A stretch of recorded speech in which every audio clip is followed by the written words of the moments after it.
Bienvenidos todos, muchísimas gracias por venir. Me habéis comentado ahora en la bienvenida que veníais desde Canarias, País Vasco, Barcelona, de todas las partes de España.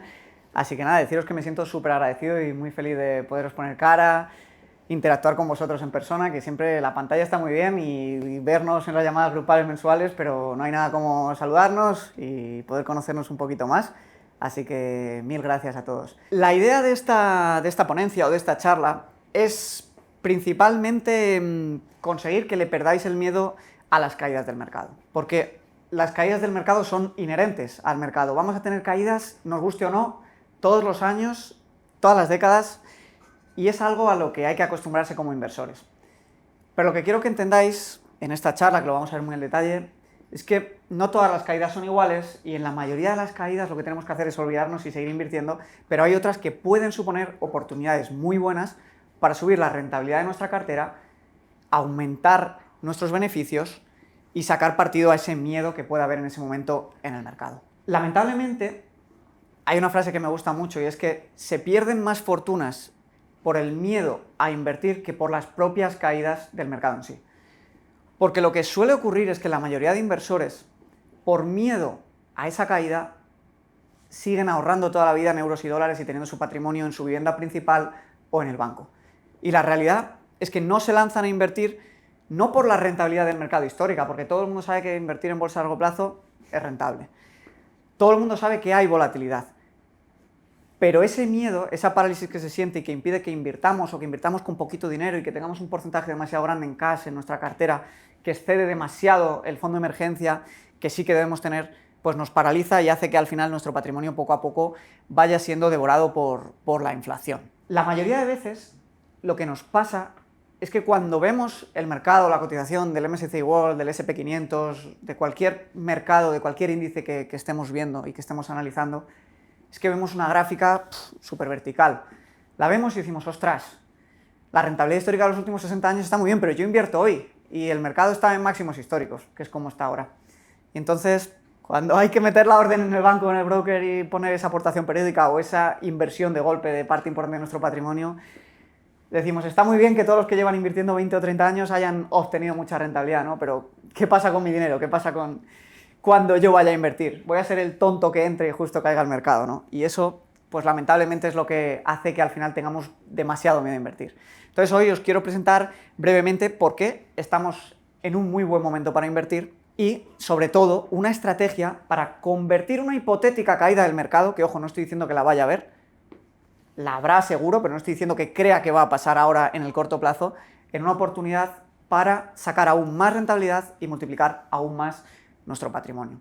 Esto que vamos a ver hoy es muy curioso y muy gracioso porque justo antes de ayer estaba grabando un podcast con la vicepresidenta de BlackRock, que es la mayor gestora de capitales del mundo en España, y el country manager de Trade Republic. Y el country manager de Trade Republic tenía mucha experiencia en banca privada porque había trabajado en JP Morgan, que es uno de los mayores bancos del mundo, en Nueva York, en Wall Street, durante muchos años asesorando a familias que tenían de media, tenían un mínimo de 5 millones y un máximo de 50 millones, ¿vale? Y me explicaba que una de las principales diferencias en la gestión de patrimonios de las familias con ultra high net worth, que se llaman, a inversores de a pie normales, es cómo utilizan el crédito barato y la financiación. Y cómo estas familias utilizan su patrimonio para convertirse en su propio banco y obtener más rentabilidad de lo normal y en muchos casos incluso no tener que pagar impuestos, que esto lo vamos a ver después un poquito más adelante. Esto es lo que os voy a contar un poquito brevemente hoy. Respecto al tema de invertir cuando el mercado está en máximos históricos, hay mucho miedo, por lo que os decía, ves la gráfica y al final es que tú ves que estamos aquí y dices, joder, es que fijaos lo que lleva subiendo, ¿no? Pero esa misma sensación es que tenían los que invirtieron aquí, los que invirtieron aquí, los que invirtieron aquí, los que invirtieron aquí, aquí, aquí, aquí, aquí. Aquí el mercado se ha ido multiplicando, fijaos que ha pasado de 0 a 1000 en este periodo, de aquí de 1000 a 200, de 2000 a 300, de 3000 a 400, ha seguido subiendo, subiendo y subiendo. Y me dirás, ya Javi, pero si entro y es la caída, ¿qué pasa? Ahora lo vamos a ver. Pero os quiero dejar una imagen que para mí es muy representativa. Es una estadística que muestra la diferencia desde 1988 hasta 2023, sacada por JP Morgan, y la diferencia de invertir en un día en el que el mercado está en máximos históricos, como es por ejemplo esta semana, o en cualquier otro momento, es decir, cuando está por debajo de máximos históricos. Pues bien, se ha demostrado, haciendo simulaciones desde 1988, que incluso es más rentable en un periodo de 1 año, 2 años y 3 años, la barrita turquesa, invertir en momentos en los que se generan nuevos máximos históricos del mercado. Es normal que tengáis la sensación de que igual llegáis tarde en el momento en el que os lanzáis a invertir después de ver que el mercado lleva 6 o 7 años haciendo máximos. Pero es que ocurre que esto pasa desde que el mercado es mercado. Y si vemos y entendemos cómo está funcionando la economía, la inflación, la devaluación de la moneda, lo que nos encontramos es lo siguiente. El mercado está diseñado para subir. Fijaos el número de máximos históricos que se han dado en cada década. 1950, 137, 1960, 218, los 70 fue una década durísima, la década de la inflación desatada, un montón de conflictos geopolíticos, de guerras, un montón de problemas en el mundo, 35, fue una década complicada. 1980, 189, 1990, 310. En los 2000 tuvimos la burbuja de las .com y la burbuja de los 2008. 2 de las 3 caídas más grandes de la historia, solo hubo 13 máximos históricos. 2010, del 2010 en adelante, 242. 2020, es decir, desde 2020 hasta ahora, ¿no? 2025, que estamos ya a punto de llegar en unos meses, 104. Vemos que estamos muy en línea con muchas de las décadas, más o menos la mitad de los 90, la mitad de los 60. Pero además es muy curioso esta estructura que se forma en la que vemos cómo se da una década buena y una década mucho más buena en el siguiente caso. 50, 137, los 60, 218, los 80, 189, los 90, 310, los 2010, 242, podríamos ver nuevos máximos. Muchos, muy superiores a los que hemos visto en el 2010. Y es que, si volvemos aquí a esta imagen, al final vemos que el mercado juega mucho con los impulsos, ¿vale? Y de hecho, en este podcast que subiremos en unas semanas, y que intentaré que Silvia pueda venir a la formación también a hablar con nosotros, porque desde BlackRock tienen información muy buena y muy interesante, comentábamos que la década que se nos viene es una década en la que no nos queda otra que invertir, porque probablemente el fenómeno que vayamos a vivir es lo que se denomina como sticky inflation, que es inflación pegajosa. ¿Por qué? Porque los bancos centrales no pueden subir mucho los tipos de interés. Los tipos de interés básicamente es lo que hace y lo que consigue que la inflación se mantenga bajita. ¿Por qué no pueden subir demasiado los tipos de interés de los bancos centrales para atajar la inflación? Porque los estados y las empresas, y especialmente los estados, están muy endeudados. Y si tú a España, o a Estados Unidos, o al resto de países que tienen deudas superiores al 100% del PIB, les pones unos tipos de interés del 6 o el 7%, los quiebras. Y los bancos centrales, al final, están supervisados, aunque digan que no, por los políticos. Por tanto, los bancos centrales no van a poder elevar demasiado los tipos de interés y la inflación va a estar ahí. Si la inflación está ahí, lo que quiere decir es que el dinero se devalúa. Y si el dinero se devalúa, lo que quiere decir es que los precios de todo suben y con ello no funciona tan fácilmente, ¿no? Pero es un poco un símil para que lo entendáis. Los precios de todo suben, las ganancias de las empresas suben y por eso, entre otras cosas, los inversores hoy en día están pagando múltiplos un poquito más altos por las empresas de lo que en otros momentos pagaban. Por eso y por muchos vientos de cola en la economía y en las empresas como la inteligencia artificial, por ejemplo, que pues se estima que pueda mejorar la productividad de las empresas, bajar el número de trabajadores necesarios para generar $1 millón. La tendencia es alucinante. Hace 50 años se necesitaban 8 trabajadores para generar $1 millón por empleado en las empresas del SP500 y hoy se necesita solo 2, y esto se puede acelerar muchísimo con la inteligencia artificial. Entonces, asumiendo que realmente no es tarde y que puede ser buen momento, pero que aún y así van a llegar caídas y correcciones en el mercado, porque es algo que pasa incluso en los mercados alcistas más agresivos de la historia, deberíamos de plantearnos cómo de grave sería que realmente entremos y que el mercado corrija y ver qué ha pasado históricamente después de caídas importantes. Porque muchas veces el miedo viene por la incertidumbre, por el miedo a lo desconocido. Entonces nos vamos a enfrentar ahí y vamos a ver qué dicen los datos para ver qué ocurre. Y sobre todo lo que hemos venido hoy aquí a contaros. ¿Existe alguna posibilidad de usar estas caídas para nuestro beneficio, para salir beneficiados e incluso poder sacar más rentabilidad de la media histórica? Que está muy bien, pero vamos a ver que hay maneras de incluso mejorarlas. Lo primero que tenemos que entender es que no todas las caídas son iguales. Tenemos las correcciones del mercado que vamos a ver año a año, todos los años, aunque parezca que no, aunque tú en la gráfica veas ese más 22% del SP500 o del MSCI World, ese más 13%, ahí ha habido fluctuaciones agresivas dentro de ese periodo anual. Normalmente, todos los años, Vemos drawdowns intraanuales, que es como se conocen a estas caídas que se dan del 1 de enero al 31 de diciembre, de entre el 5 y el 20%, incluso aunque acabe en ganancias el índice.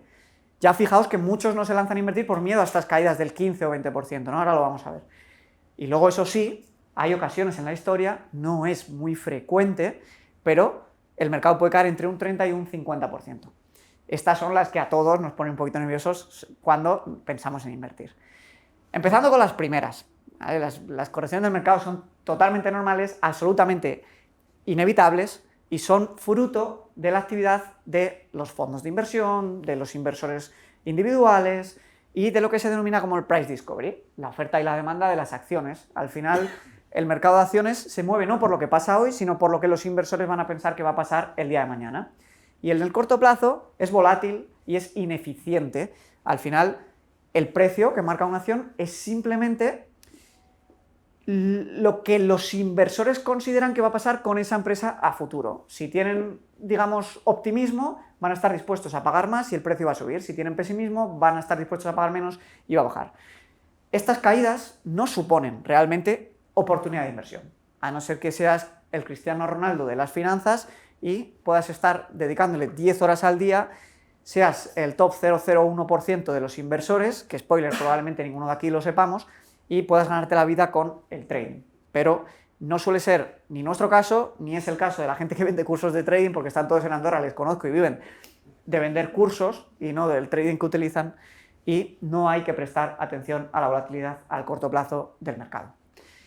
Aquí lo vemos, ¿vale? No sé si lo podéis ver muy bien desde lejos, desde cerca. Ahí también tenéis una pantalla, aunque creo que se ve pequeñita. Esta gráfica va año a año, desde 1980 hasta el 2020, hasta el 2020, no, 2021, 2022, y tenemos en azul oscuro, cómo acabó el año el S&P 500. Esto se hace con el S&P 500, pero también es muy similar con el MSCI World, ¿vale? Vemos, por ejemplo, que en 1980 el mercado subió un 33% a final de año, y en cambio hubo una caída interanual, hubo un momento en el que el mercado ese año se puso en un menos 10%. Muy significativo fue el 2020, el año de la pandemia. Pánico. ¿Qué hace el mercado ante el pánico? Sold out. La gente decide vender sus acciones por miedo a la incertidumbre. Menos 34%. ¿Cómo acabó el mercado ese año? 18% arriba. Imaginaos la cara de tonto que se te queda si ante las noticias coges, vendes y te crees que vas a comprar más barato y de repente, pum, para arriba, 18%, estás fuerísima. Este es el riesgo de intentar hacer market timing, intentar adivinar qué va a hacer el mercado. Nadie lo sabe, es irracional, lo único que sabemos es que a largo plazo, tal y como está todo diseñado, va a tender a subir. Igual de claro, o sea, este patrón se ve, como veis, el año que menos cayó, un menos 3, un menos 3, un menos 5, pero quitando esos años, menos 10, menos 30, menos 19, menos 8, menos 19, menos 20, menos 29, incluso acabando en positivo. Si nos fijamos bien, ¿de acuerdo? Esto recoge prácticamente 42 años de historia. Solamente tenemos 8 años, de estos más de 40 años, donde el mercado acabó en negativo. Es decir, la probabilidad de empezar a invertir y que el mercado caiga es de un 20 y poco por ciento. O sea, solamente uno de cada 5 años el mercado tiende a caer. Y aún así, suele venir seguido de subidas importantes. Pero es que este estudio que lo hizo Indexa Capital, y es muy bueno, muestra la diferencia de rentabilidad que un inversor tendría si desde 1975 hasta hoy en día tuviese la desgracia de comprar cada año en el momento más caro del mercado o tuviese la suerte de comprar cada año en el momento más barato del mercado. La diferencia en este periodo de más de prácticamente 50 años, teniendo en cuenta la mejor de las suertes y la peor de las suertes, es de solo un 0,08% anual. O sea, para que veáis que incluso siendo ni Warren Buffett, que no es capaz de hacer esto, la diferencia de rentabilidad es muy, muy pequeña, ¿vale? Lo que los estudios demuestran, esto es un estudio de Vanguard en el que analizó desde 1900, no me acuerdo, de las 50 o 60 del mercado, es que siempre lo más rentable, en términos estadísticos, en un 70% de las ocasiones, 68%, es invertir todo de golpe. Por el famoso efecto del interés compuesto. Cuanto antes pones a trabajar tu dinero, más tiempo está o antes empieza a revalorizarse, y el interés compuesto al final, como sabéis, la diferencia entre el simple es muy sencilla, es que si tú metes 100 euros, el interés simple, siempre el beneficio va a ser sobre los 100 euros, y en cambio con el compuesto la rentabilidad es del total acumulado constantemente. Entonces eso es lo que genera esas rentabilidades exponenciales. El dollar cost averaging, que es cada mes un poquito, no suele ser tan rentable como invertir de golpe, pero aún así es un 70% más rentable que dejar el dinero en liquidez. Esto es respecto a lo que son las caídas interanuales. Esto os lo cuento para que le perdáis el miedo, digamos, a la volatilidad a corto plazo del mercado. Aquí vemos la historia del mercado. En rojo os he marcado las caídas significativas. Especialmente quiero que miremos la burbuja de las .com, la gran crisis financiera y la caída del COVID. Se ven dolorosas, 42%, 55% en el 2008, la mayor caída histórica en la bolsa, pánico, Europa a punto de quebrarse, los grandes bancos del mundo necesitaron ser rescatados y muchos quebraron, y el pánico del COVID. Ante esto, uno siente miedo a la hora de invertir, y siente miedo porque quizá no sabe qué pasa después de estas caídas. Al final esta tabla lo que nos dice es lo siguiente: analiza desde el 60 las caídas más grandes que ha habido, cogiendo la más pequeñita, un 27%. Y nos hace la recuperación, nos muestra cómo se recuperó el mercado 1 año después, 2 años después, 5 años después y 10 años después. Esto lo vamos a utilizar luego a nuestro favor en la estrategia de apalancamiento o de pignoración o financiación.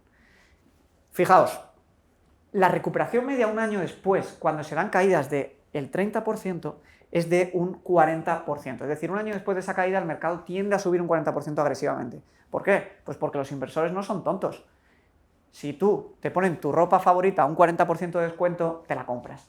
Pues los inversores hacen lo mismo. Si el mercado de repente corrige agresivamente, y hemos de recordar que el mercado se mueve con las emociones, y cuando hay pánico se tiende a sobrevender y a infravalorar todo el grueso del mercado y las empresas, y te las ponen con un 30-40% de descuento, la gente saca dinero hasta donde no hay para comprar. Y la gente se apalanca para comprar. Y las grandes instituciones se apalancan para comprar. Y pasamos de una situación de sobreventa a una situación de sobrecompra. Y tenemos recuperaciones del 40%. 2 años después, recuperaciones del 70%. Es decir, si puedes comprar en ese momento del mercado 100 euros, pasan a valer 2 años después de media 170. Pero encima, si vemos las caídas más agresivas, que son las que de verdad nos ponen nerviosos, 2007, 2000... caídas del 47 y 55%, 2 años después un 100% de media, es decir, doblar. Pero esta tabla por sí sola, que ya es interesante y que debería quitarnos un poquito el miedo a las grandes caídas, es más interesante aún si se pone en perspectiva con esta otra. Tenemos la línea azul oscura, el SP500, y la línea azul clarita, los tipos de interés. ¿Por qué son interesantes los tipos de interés? Los tipos de interés mueven la economía, nos guste o no. Y los tipos de interés lo que marcan es, por un lado, cómo se va a controlar la inflación, y por otro lado, marcan la facilidad de crédito y el coste del crédito, el coste del dinero. ¿Por qué están ahora al 4%, 3,75 ahora en la cuenta remunerada de Trade Republic o los fondos monetarios? Porque es lo que los bancos centrales pagan a los bancos por depositarles el dinero. Y si tú quieres un préstamo, los bancos te van a cobrar ese tipo más su beneficio, más su diferencial. Cuanto más caros estén los tipos de interés, más caro es financiarse o pedirle prestado al banco dinero. ¿Qué es lo que ocurre después de cada caída agresiva? Fijaos, la línea turquesa cae más agresivamente aún. Lo vimos en el 2000, lo vimos en el 2008, lo vimos en el 2020, los tipos a cero.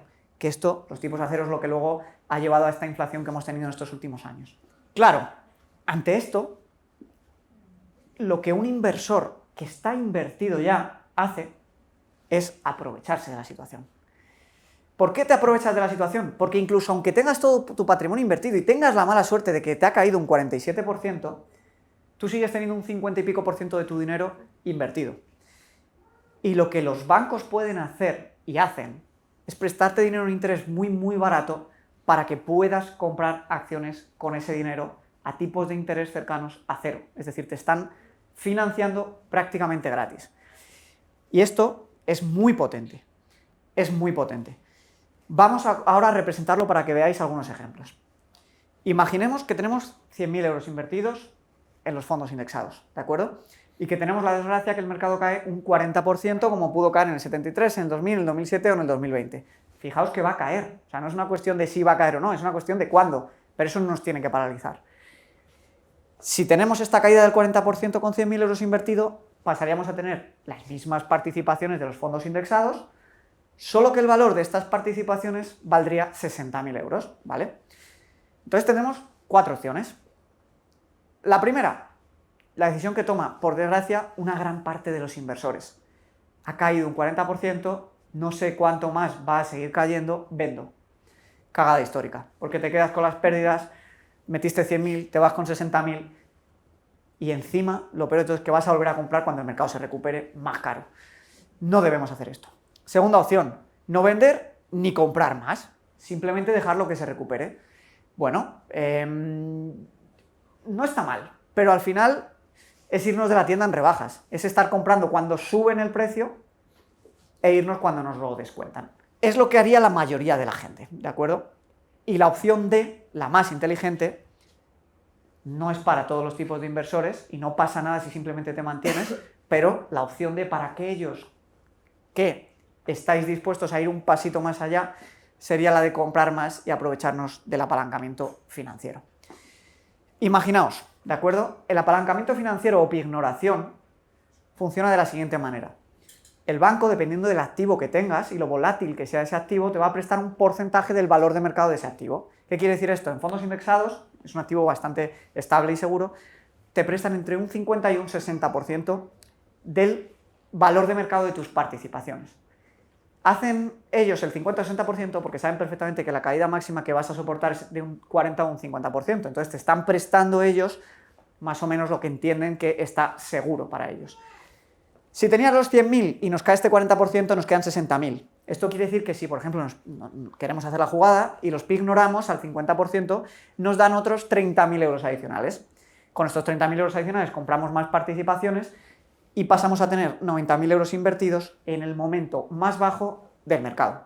Para que veáis que estamos ya teniendo casi lo mismo invertido que antes de la caída, pero en el momento más bajo del mercado. Evidentemente tenemos la deuda, no os preocupéis que ahora vamos a ver luego cómo deshacernos de esa deuda y cómo salir de esta situación. Pero imaginaos, estamos aquí con 100.000 y pasamos a estar aquí con 90.000 y nos vamos luego a beneficiar de todo esto tal y como hemos visto aquí. Lo interesante es que si haces las cuentas, esos 90.000 un año después de media va a subir un 40%, es decir, va a subir unos 38.000 euros. 2 años después un 70%, es decir, unos 70.000 euros más o menos. Y 5 años después estarías doblando. Ahora bien, os estaréis preguntando, ese dinero se lo tendré que devolver al banco, al final, el dinero que he cogido prestado. Efectivamente. La pignoración funciona como una especie de póliza de crédito. Esto depende un poquito de la entidad, pero más o menos en términos generales y como se puede acordar, es de esta manera. Una póliza de crédito lo que quiere decir es que cada año pagas intereses por el dinero dispuesto. Es distinto a una hipoteca. Tú cuando pides una hipoteca, lo que ocurre es que en 30 años tienes que devolver ese dinero y por un lado, cuando estás devolviendo cada cuota, tienes la parte del capital, es decir, el total de la deuda, cada vez que pagas reduces esa deuda y tienes la parte de intereses. Con la financiación, la pignoración, funciona como la póliza de crédito. Tú, una vez cada trimestre, pagas de manera trimestral los intereses anuales, por poneroslo fácil. Si, por ejemplo, coges 100.000 euros prestados al 2%, tienes que devolver solamente 2.000 euros en intereses al año. Una vez al trimestre, pues una cuarta parte de estos 2.000 euros. Los intereses, que esto es lo importante y lo interesante y lo que hace esta jugada atractiva en ciertos momentos, que ahora vamos a ver, van a ser similares a los que marquen los tipos de interés más el pequeño margen de beneficio del banco. Esto quiere decir que si los tipos de intereses, como después de cada caída, y fijaos la tendencia de los tipos de intereses, cada vez históricamente son más bajos, después de la caída son del 2, son del 0% como en el 2020, nos estamos financiando a un 1, 2, 3%, que es muy razonable dada la oportunidad histórica y lo infravaloradas que están después de las grandes caídas los fondos. La operación sería más o menos tal que así, y ahora la vamos a ver al detalle y los riesgos y todo esto, no os preocupéis, pero 2 años después de habernos financiado, de los 60.000 que teníamos, cogemos 30.000, los invertimos, tenemos 90.000, 2 años después, siguiendo la lógica más o menos de la rentabilidad media después de 2 años, de todas las caídas que ha habido históricamente, los convertiríamos en 153.000 euros. Es verdad que de esos 153.000 euros hay parte que no es nuestra. ¿Por qué no es nuestra? Porque le debemos al banco los 30.000 euros que nos han prestado. De esos 30.000 euros, además, cada año estamos pagando ese 2 o 3% de intereses. Por ponerlo fácil, un 3% de 30.000 son 600 euros al año. Por 2 serían 1.200. Entonces, nuestro patrimonio neto sería tal que así, 153.000 del valor de mercado de nuestras participaciones, menos 30.000 de la deuda, menos los intereses que hemos pagado en ese periodo. 121.000 euros 2 años después de un gran crash del mercado que no se dan tantas veces y que son muy agresivos. Esto, evidentemente, lo que hace es dispararnos la rentabilidad muchísimo, porque básicamente es como hacer trampas y saltarnos un poquito la caída histórica que se da, y las convierte en oportunidades históricas para ganar dinero. Ahora bien, había un dicho, ¿no?, que decía que la manera, o sea, como que las 2 o 3 maneras que había de arruinar a alguien era básicamente la deuda y el licor, ¿no? Entonces hay que tener mucho cuidado con la deuda. Yo nunca aconsejo endeudarse para comprar un coche, nunca aconsejo endeudarse para gastos del día a día, incluso para una reforma de una casa, porque el problema es que coger deuda es adelantar dinero futuro, pero lo vas a tener que devolver, está claro, ¿no?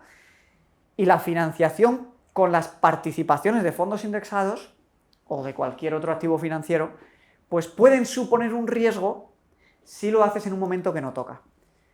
Como funciona la pignoración es de la siguiente manera. Mientras el valor de tu activo no caiga por debajo de un 50%, tú simplemente vas pagando los intereses anuales de la póliza de crédito. Pero si cae más de un 50% el valor del dinero que tenías, es decir, si cuando tenías 60.000 sigue cayendo el mercado y te cae a 29.000, te van a llamar, igual lo habéis visto en alguna de las pelis de Wall Street, se llama margin call, llamada de margen, y te van a decir que tienes que aportar más dinero para que el banco esté tranquilo y saber que tú siempre tienes como mínimo el doble de lo que les debes. Entonces, ahora lo vamos a ver al detalle, pero solamente se debe aplicar esta estrategia cuando hay caídas de al menos un 30%, para evitar margin call. Ahora vamos a ver con los números. Y no se debe hacer en ningún caso cuando el mercado está en máximos. Cuando el mercado está en máximos no hay que tener avaricia, hay que dejarlo que siga creciendo y no buscar pelear por más rentabilidad. No merece la pena, es arriesgado. Ahí lo único que hay que hacer es esperar. Imaginemos, inviertes en all-time highs, en los máximos históricos. El margin call viene con caídas del 40 o del 50%. Pero ya hemos visto que ha habido caídas históricas de un 57%. Entonces, si invertimos en máximos, nos apalancamos y cae un 50%, nos pueden llamar y decir, oye, chato, ponme un poquito más de dinero aquí en los fondos, que me da un poco de miedo que si sigue cayendo no me lo puedas devolver. Y entonces tendríamos de golpe, en más o menos tan de plazo, 2-3 días, que aportar dinero extra. Y si no tienes esa liquidez, puede ser un problema. Pero ¿qué pasa si el mercado ya ha caído un 30% y te apalancas? Lo simulamos. Si tienes 100.000 euros y cae un 30%, tendrías 70.000, ¿vale? Si ahí decides apalancarte, te dan el 50% de 70.000, que son 35.000, y pasas a tener 105.000 euros de valor de mercado. Si cayese un 20% adicional, que aquí no lo he puesto, pero básicamente lo he calculado con la máxima caída histórica del 57%, coincidiría. ¿Qué ocurriría con tu dinero? No pasaría absolutamente nada, porque tú pediste la financiación de con 70.000 euros y ha caído otro 20%. Tendría que caer más del doble aún para que te hiciesen ese margin call, para suponer 50%. Recordad que el margin call es 50% desde que pides la financiación, no desde el máximo anterior, ¿vale? Por eso es muy importante hacerlo sola y exclusivamente con caídas de al menos el 30%, porque esto te da margen de seguridad. No lo he puesto, pero el 50% de financiación es, digamos, el máximo normalmente que te van a dar. Tú puedes pedir un poquito menos, si quieres ir más tranquilo, ir más relajado, hacerlo con un poquito más de margen, por supuesto que sí. Con el margen de seguridad, lo que conseguimos también es garantizarnos luego el máximo retorno a corto plazo, desde el momento que nos apalancamos. ¿Por qué? Porque cuanto más agresiva es la caída, aquí ni siquiera he puesto las del 0 al 20%, porque es que ni se os ocurra hacerlo si el mercado no cae al menos un 30%. Pero cuanto más agresiva es la caída, más alta es la rentabilidad luego de la recuperación varios años después. Recordad que el mercado es inteligente y aunque a corto plazo pueda sobrevalorar la situación y pueda tener miedo, a medio y largo plazo ya se encargan de comprar agresivamente esas acciones después de las caídas. ¿Cómo devolver la deuda? Es la gran pregunta, ¿no? Porque al final estás cogiendo dinero del banco y no quieres estar pagando intereses indefinidamente por mucho que tus participaciones se vayan revalorizando. Pues bien, tenemos 3 alternativas, dependiendo del tipo de inversor que quieras ser. La primera de ellas, cuando hemos visto que nuestros fondos han ido a 153.000 euros y tenemos 30.000 de deuda, podríamos decidir vender 30.000 euros de nuestras participaciones, devolver el dinero al banco y seguimos tan amigos con 120.000 euros invertidos y nos hemos saltado la caída, ¿no? La parte negativa de esto es que depende de dónde vivas, tienes que pagar impuestos por las ganancias que saques de capital. Normalmente van del 19 al 28% y en función de cuánto dinero hayas metido y hayas ganado de beneficio, pues ese beneficio va a tributar en este porcentaje. La parte B sería simplemente asumir el pago de intereses de la financiación, que es anual, como si fuese aportaciones que yo estoy haciendo. Es decir, en vez de vender las participaciones, que más o menos van a subir al 7, 8, 9% anual, pues yo me quedo con mis 153.000 euros, que si el beneficio medio del mercado es un 7, 8% y los intereses que estoy pagando por esos 30.000 euros es un 2, 3%, pues yo tengo una cartera creciendo de manera completa en 150.000 euros al 7% y solo tengo que devolver al banco un 2 o un 3% de 30.000 euros año a año.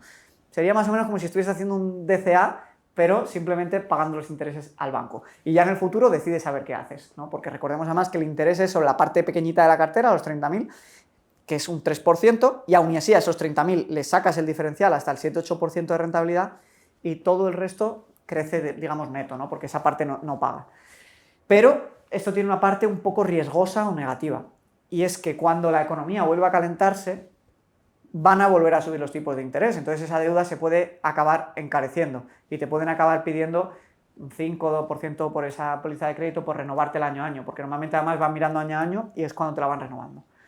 La tercera opción, que a mí me gusta mucho, es la de devolver ese dinero poquito a poco al banco en forma de aportaciones. Es decir, yo he cogido 30.000 euros de deuda, que más o menos es lo que iba a aportar al mercado adicionalmente en 2-3 años, pues en lugar de comprar más participaciones en esos 2-3 años, lo que hago es devolverle ese dinero al banco. Y cada vez que lo devuelvo, le pago un poquito de intereses, como si fuese una hipoteca, y amortizo capital, amortizo deuda. ¿Cuál es la parte positiva de la opción C? Y para que lo entendáis, esto es lo que utilizan las grandes familias para financiar las compras que hacen y no pagar impuestos vendiendo sus participaciones. Que no pagas impuestos. Tú pagas impuestos cuando vendes tus participaciones. Pero tú no pagas impuestos cuando recibes un préstamo ni cuando lo devuelves. Y de esta manera capturas el beneficio sin pasar por Hacienda con ese 20 o 28% que se puede llegar a pagar en función de lo que hayas ganado. Esta estrategia es lo que utilizan las grandes familias cuando le quieren regalar una casa a sus hijos, cuando se quieren comprar un yate, cuando se quieren comprar un coche. Se utilizan a ellos de banco. Cogen dinero prestado de su patrimonio. Para mí, lo más inteligente, especialmente, oye, si uno tiene un inmenso patrimonio, claro que puede financiar lo que le dé la gana, con tipos asequibles. Pero para mí esto solo tiene sentido usarlo para caídas del mercado. Lo más importante es llegar a esas caídas del mercado sin deuda. Lo más importante es poder utilizar esas caídas del mercado a nuestro favor, y ahí sí, utilizarnos a nosotros de banco y utilizar el dinero barato para comprar a precios irrisorios. Ahora bien, para esto, evidentemente, hay que estar tranquilo cuando viene la caída, no entrar en pánico. Para no entrar en pánico, lo mejor siempre es tener liquidez. Liquidez de al menos 3 a 6 meses de costes de vida, en función del negocio que tengáis, el trabajo que tengáis, lo estables que estéis, se puede prolongar un poquito ese fondo de emergencia hasta 2 años de costes. Si te cae el mercado y tú tienes 1 o 2 años de costes de vida ahorrados, tienes tus ingresos, tienes tu negocio, a ti te da exactamente igual que caiga el mercado, es una oportunidad para hacer esta jugada y estar comprando acciones a precios irrisorios, con tipos de interés irrisorios, y luego poco a poco deshacer esa deuda pequeñita de nuestro patrimonio. Para poder hacer esta estrategia, evidentemente, tenemos que estar seguros del activo para el que nos vamos a endeudar para comprar. Yo esto nunca lo haría con una acción de una empresa, porque por muy bien que le vaya a una empresa, ¿quién me dice a mí que el nuevo CEO de turno no la lía, saca a la empresa del mercado y quiebra? Solamente me endeudaría para comprar fondos indexados, porque sé que se van a ir purgando y sé que a largo plazo van a subir sí o sí, y me da igual que una de las 500 empresas del SP500 o una de las 3.000 empresas del MSCI World caiga. Sé que el resto la va a sustituir una que va a ir subiendo y se van a ir recuperando. Pero por favor no lo hagáis con acciones individuales, ¿vale? Esto es súper importante. Y siempre pelear, evidentemente, para que cuando llegue una caída del mercado, vuestro negocio esté en buena forma, pueda sobrevivir, tengáis un buen trabajo. Al final la parte profesional, lo hemos hablado muchas veces, es muy muy importante porque te da de verdad esa tranquilidad y esa estabilidad para poder aprovecharte de estas estrategias. porque si no, cuando llega la caída del mercado, que ahora la vemos aquí muy bonita, 40%, sí, no me preocupo, 3 años después ya subirá. Sí, pero luego vivirla estresa. Y te va a estresar menos y te va a permitir tomar buenas decisiones cuanta más confianza tengas en ti mismo, en tu situación profesional y en tu futuro. Hasta aquí es esta charla, que espero que os haya parecido interesante y os ayude a perder un poquito el miedo a las caídas. Entiendo que tampoco es para todos los tipos de inversores, no es necesario, el 7%, 8% lo vais a ganar igual si estáis invertidos 15, 20, 30 años, pero para aquellos que tengáis buenas situaciones profesionales, que estéis cómodos, que tengáis confianza en vuestro futuro y que no os genere demasiado estrés pasar una estrategia un poquito más avanzada y coger un poquito de deuda temporal en un momento mínimo del mercado, es una estrategia que de verdad es muy útil, funciona, la llevan usando un montón de años, de hecho el mundo se mueve con deuda. Muchas de las operaciones del mercado de los grandes gestores institucionales y las familias van apalancadas y al final lo que hay que entender de la deuda es que puede ser buena o puede ser mala. Puede ser muy mala si la usas para comprarte un coche, que te compras algo que se deprecia, que te genera gastos y es un palo en la rueda enorme.